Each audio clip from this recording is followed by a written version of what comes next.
Hello friends, मैं doctor संतोषनी सामल, शिशु दंत चिकित्सक, आज आपके सामने एक नया विषय लेके आई हूँ।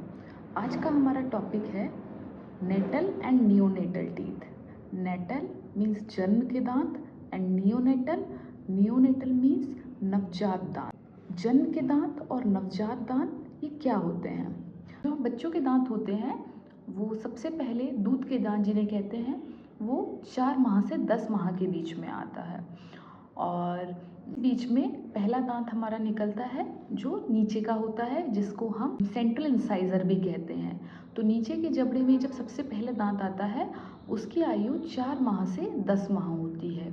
और अगर हम बात करें एक आइडियल एज की तो उसकी उम्र होती है 6 माह। किंतु कई केसेस में ये दांत हमारे जन्म से ही होते हैं।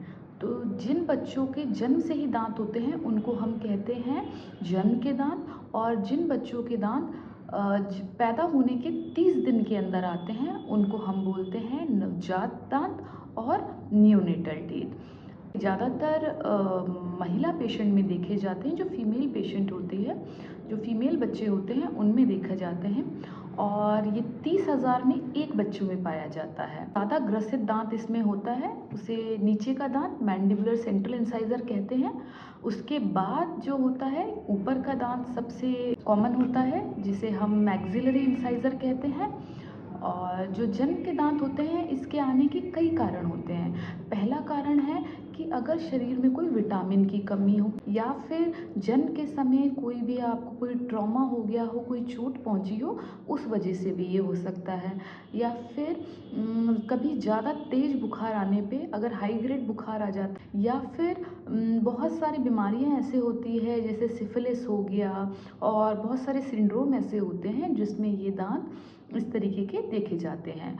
तो आइए बात करते हैं ये दिखते कैसे हैं। जो देखने में ये दांत बिल्कुल नॉर्मल दांत की तरह, बिल्कुल दूध के दांत की तरह जो होते हैं वैसे होते हैं, किंतु इनका जो स्ट्रक्चर होता है वो थोड़ा, जैसे कि आप इस फोटो में देख सकते हैं कि इसका ये जो होता है इसकी जड़ बहुत छोटी होती है, और ये दांत जो होता है मसूड़े में कभी कभी बहुत हल्के से लगा होता है, और कभी कभी ये हिलता भी है। कभी कभी इसकी जो रचना है वो इतने अच्छे तरीके से नहीं होती है, और ये दिखने में भी थोड़ा हाइपोकैल्सिफाइड होता है, दांत पूरी तरीके से बना नहीं होता है। तो आइए बात करते हैं कि हम इसका इलाज कैसे कर सकते हैं।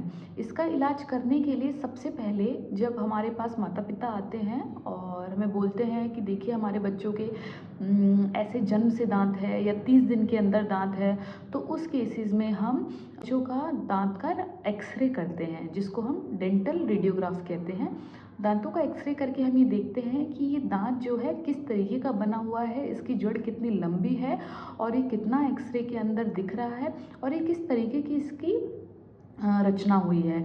और दांतों का एक्सरे करने के बाद अगर हम माँ से पूछते हैं कि क्या उसको दूध पिलाने में बच्चों को कोई दिक्कत आ रही है, दर्द होता है, बच्चा दूध ठीक से दूध नहीं पी पाता है, या वो दांत हिल रहा है, इस तरीके से हम माँ से पूरी हिस्ट्री लेते हैं। हिस्ट्री लेने के बाद हम जो होता है, अगर वो दांत हिल रहा है जिससे हम लग रहा है कि ये दांत कभी भी निकल सकता है और जाके वो बाद में सांस की नली में फंस जाता है, तो ऐसे दांतों के लिए हम उस दांत को हम निकाल देते हैं, और माता पिता को इसकी पूरी संपूर्ण जानकारी देके हम वो दांत निकालते हैं।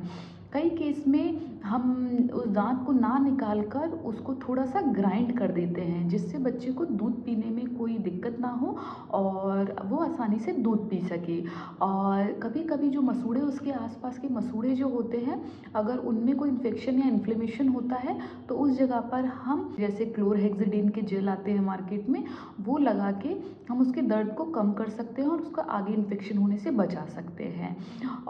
पर इसका सबसे सही इलाज जो होता है, हमें दांत को वैसे ही मुंह में छोड़ देना चाहिए और उसको नहीं निकालना चाहिए, क्योंकि इससे फ्यूचर में भी आपको दिक्कतें हो सकती है, और बच्चे को इतनी छोटी एज में निकालना उसके लिए एक ट्रॉमा के समान होता है। इसीलिए इसके बारे में आपको जानकारी होना चाहिए कि किस स्टेज पे हमें उस दांत को निकालना है और किस समय पे हमें उसे रखना है। कभी कभी हम देखते हैं कि जन्म के दांत की वजह से बच्चों को दूध पीने में दिक्कत हो जाती है और उनके जीभ का निचली हिस्सा जो होता है उसमें दांत लग के उसमें घाव बन जाता है। इसको हम रिगाफेडी डिजीज़ कहते हैं और इसके लिए हमें जो सही इलाज होता है तो दंत चिकित्सक के पास अपने बच्चे को लेके जाएं। वे इस दांत को देखकर कि इस दांत को निकालना है या थोड़ा घिस देना है या क्या इलाज करना है, वे इसको अच्छे तरीके से बता देंगे। तो आशा करती हूँ आपको मेरी ये वीडियो पसंद आई होगी और आगे आने वाली वीडियो के लिए प्लीज़ लाइक शेयर सब्सक्राइब। धन्यवाद।